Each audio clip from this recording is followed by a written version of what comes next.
Сонымен алдағы жылдың 1 ақпанынан бастап балалардың шотына 2023 жылғы инвестициялық кірістің 50% аударылады. Қаржы балалардың жеке шотына түседі. Ата-ана ешқандай құжат тапсырмайды, шот ашпайды.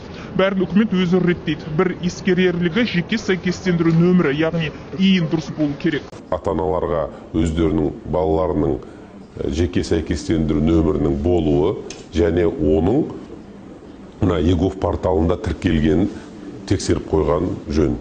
Сол порталда кей кезде, мысалы, қазіргі кезде сәйкестендіру жұмысы жүріп жатқан кезде кейбір балалардың жеке сәйкестендіру нөмірі дұрыс болмай жатыр. Бірақ енді көп емес, ол бірең-сараң. Әр ата-ана баласының тізімде бар жоғын 2 сайт арқылы ғана біле алады. Ол үшін сіздің электронды цифрлы қолтаңбаңыз қажет.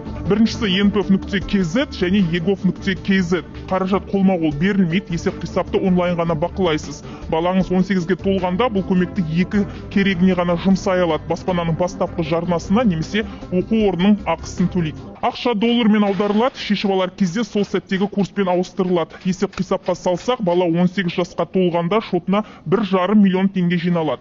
Қаражат жылына 1 рет қана ақпан айында түсіп тұрады. Тағы бір маңызды тұсы, ақшаны шешіп алмайтын болса 10 жылға дейін сақталады.